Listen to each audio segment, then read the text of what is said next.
Hey folks, welcome back to the channel. So I'm on part 3 of this Hondo build.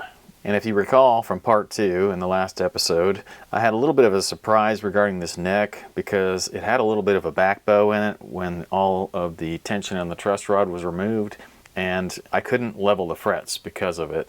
So I was trying a trick that I had sourced off of the internet, and it was basically to apply a heating blanket or heating pad to the middle of the neck, apply some string tension evenly across the neck, and see if that would move it.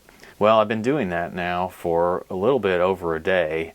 Initially, I started out with these strings tuned to a low F. I had the blanket on high, and I didn't get a lot of movement, but I had only left it for a couple of hours. But the thing I noticed about the blanket when it was on high is it was really drying out the fretboard something fierce. So what I did instead, I put the blanket on medium, and then I tuned the strings up to a higher pitch. Ultimately, I used A, and again, these strings are evenly sized. So the two outside ones are the same gauge, and the two inside ones are the same gauge. I think I used 46s and 36s.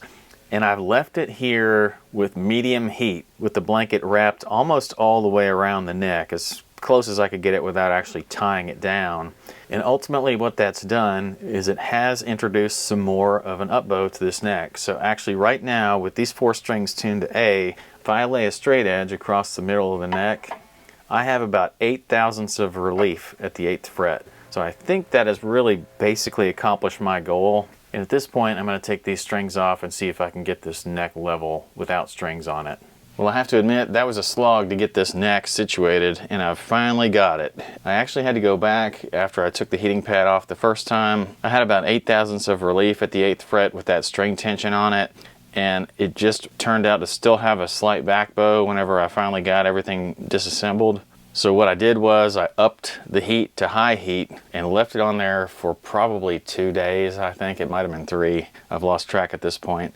I still had everything tuned to A, and I actually gained up to about 12 thousandths of relief at the 8th fret. And then when I took it apart, everything was flat. And I actually had to put a little bit of tension back in the truss rod to make it completely flat. For quick leveling jobs, I set the fretboard straight and then use a homemade oak leveling block with 280 on one side and 500 on the other. One day I'll upgrade to a Music Nomad leveling block made of aluminum. The process of leveling starts with marking the top of each fret with a Sharpie and then sanding until all the tops have been touched by the sandpaper. I use 280 to take out major imperfections and then 500, which goes pretty quickly. I mark the frets again and use my fret dagger crowning file to restore the crown. Crowning is done when the Sharpie marks on top are very thin or just disappear. Also, I didn't show this step, but I use fret erasers to polish each fret after crowning. And so at this point, I've got the frets all leveled, all crowned, and the fretboard is dead flat. So I'm super happy. I think I have actually saved this thing.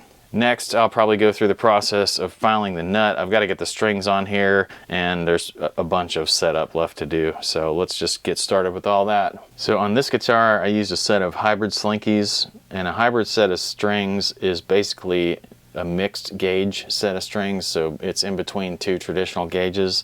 This one has the little end of a set of 9s and the big end of a set of 10s. Also, these are locking tuners, so I can simply pass the string through the tuner, then lock it down, and there's no need for multiple wraps on the tuner.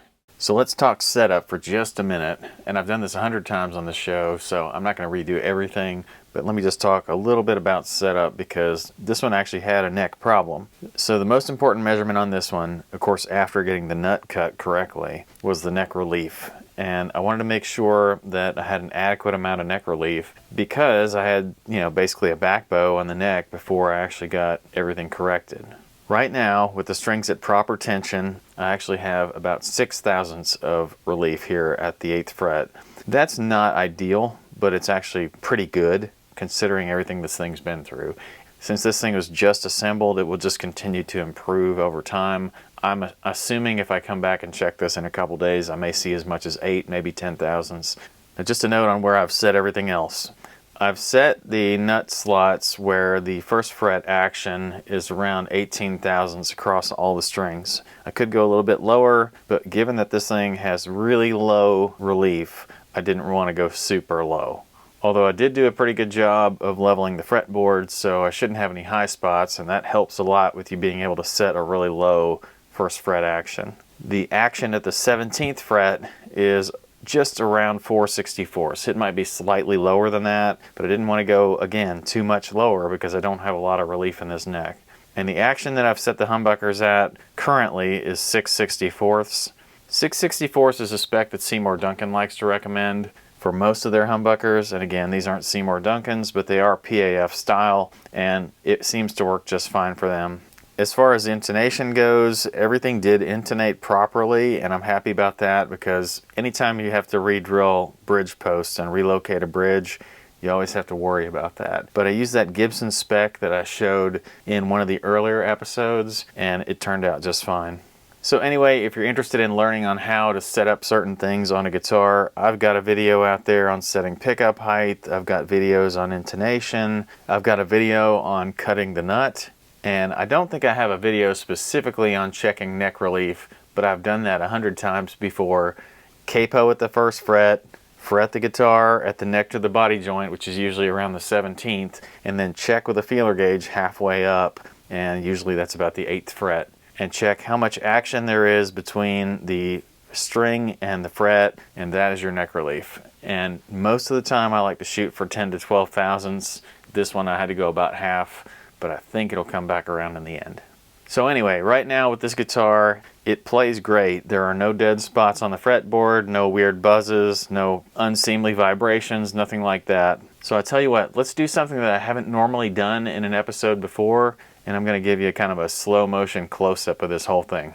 So here's the completed Hondo build, and you can see the nice wood grain in the guitar. It's set off by the white pickups from Fleor and the white knobs from Vintage Forge, as well as the chrome tailpiece and bridge. And here you get a look at the Dunlop strap buttons and the excellent fret job that I have done, leveling and crowning, as well as the bone nut and the Epiphone truss rod cover and the locking tuners that were installed before I got the guitar. Here's a view of the back of the guitar with that upgraded football jack plate and jack and my homemade cavity cover, and a really good shot of the excellent wood grain work that Hondo's done here. I'm really impressed by the look of it. It has a little bit of player wear on the back of the neck, and that's to be expected for its age, but the back of the headstock is really in good shape now that I've done those repairs, and you can see that sort of Gibson open book shape. Well, I was a little bit late getting this episode out, and I really apologize for that, but this guitar just gave me so many fits that it had to be done that way. I'm going to get started next time on a new Stratocaster build, so I hope you'll want to come along for that ride. I appreciate you hanging out with me on this build. As always, I appreciate your likes and your comments. I love it when you guys subscribe. I hope you guys visit my Amazon links, and I'll see you guys next time.